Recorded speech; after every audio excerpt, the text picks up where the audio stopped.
Hello friends, welcome back to Ramesh ஹர்சவை kitchen. நாம் இன்னைக்கு இந்த வீடியோவில் ஒரு சூப்பரான எக் குருமா எப்படி செய்கிறது தான் பார்க்க போகிறோம். இந்த எக் குருமா செய்கிறதுக்கு தேவையான பொருட்கள் என்னென்னன்றதை பார்த்துடலாம்.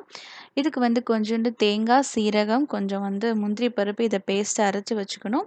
அப்புறம் கொஞ்சோண்டு சின்ன வெங்காயம், கொஞ்சோண்டு பூண்டு. நான் இப்போ 5 முட்டை எடுத்திருக்கேன். அதை நடுவில் கீறி விட்டு எடுத்து வச்சுருக்கேன். நல்லா வேக விட்டு எடுத்து வச்சுக்கோங்க. இதை நம்ம செய்ய ஆரம்பிச்சிடலாம். ஒரு கடாயில் ஒரு 4 டீஸ்பூன் அளவுக்கு எண்ணெய் ஊற்றிக்கோங்க. எண்ணெய் நல்லா காய்ஞ்ச பிறகு கொஞ்சோண்டு கிராம்பு, நட்சத்திர சோம்பு, அப்புறம் ஒரு சின்ன துண்டு பட்டை இதெல்லாம் சேர்த்துட்டு நல்லா பொரிஞ்ச பிறகு ஒரு 1/4 டீஸ்பூன் அளவுக்கு கடுகு உளுந்த பருப்பு சேர்த்துக்கோங்க. இதெல்லாம் சேர்த்து முடிச்ச அப்புறம் நம்ம நறுக்கி வச்சிருக்கிற சின்ன வெங்காயம் அப்புறம் பூண்டு ரெண்டையுமே சேர்த்துடலாம்.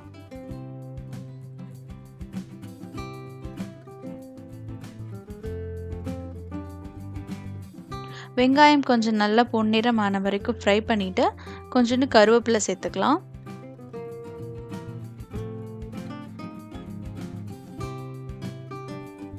அதுக்கு பிறகு நான் 2 தக்காளி நறுக்கி வச்சுருக்கேன், அதையும் சேர்த்துக்கிறேன். தக்காளி நல்லா மசிஞ்சு வர்றது அளவுக்கு உப்பு, மஞ்சத்தூள் சேர்த்துக்கோங்க.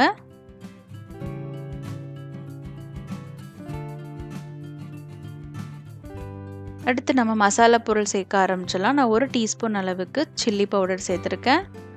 ஒரு 1.5 டீஸ்பூன் அளவுக்கு மல்லித்தூள், அப்புறம் ஒரு 1/2 டீஸ்பூன் அளவுக்கு கரம் மசாலா. இதெல்லாம் சேர்த்துட்டு அந்த மசாலாலாம் நல்லா வதங்கிய பிறகு அந்த எண்ணெயில் நல்லா பிரிஞ்சு வந்துடணும். அதுக்கு பிறகு நம்ம தேவையான அளவுக்கு தண்ணி சேர்த்துக்கலாம்.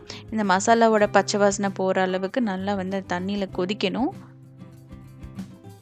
ஸோ நல்லா கொதித்த பிறகு நம்ம அரைச்சி வச்சுருக்கிற அந்த தேங்காய் பேஸ்ட்டை சேர்த்துக்க போகிறோம்.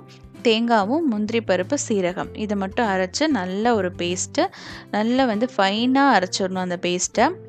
இந்த தேங்காய் பேஸ்ட் சேர்த்த பிறகு ரொம்ப நேரம் கொதிக்க தேவையில்லை. கொஞ்சம் நேரம் ஒரு 5 நிமிஷம் கழித்து நல்லா கொதித்த பிறகு நம்ம வேக வச்சு கீறி வச்சுருக்கிற முட்டையை நம்ம சேர்த்துடலாம். இந்த குருமா ரொம்பவே நல்லாயிருக்கும். நீங்கள் கண்டிப்பாக ட்ரை பண்ணி பாருங்கள். சூடான சாதம், சப்பாத்தி, இட்லி, தோசை எல்லாத்துக்குமே ரொம்பவே டேஸ்ட்டாக இருக்கும். நம்ம முட்டையை கீறி சேர்த்ததுனால அது முட்டைக்குள்ளே அந்த குழம்போட மசாலா அந்த டேஸ்டெல்லாம் உள்ளே அப்சர்வ் ஆகும். இந்த ரெசிபி உங்களுக்கு ரொம்பவே பிடிச்சிருந்துச்சுன்னா கண்டிப்பாக ட்ரை பண்ணி பாருங்கள். என்னோடய சேனலை நீங்கள் இன்னும் சப்ஸ்கிரைப் பண்ணாமல் இருந்தீங்கன்னா கண்டிப்பாக சப்ஸ்கிரைப் பண்ணிக்கோங்க. நம்ம நெக்ஸ்ட் வீடியோவில் பார்க்கலாம். தேங்க்யூ ஃபார் வாட்சிங். மறக்காமல் லைக் பண்ணிடுங்க, கமெண்ட் பண்ணிடுங்க, ஷேர் பண்ணிடுங்க.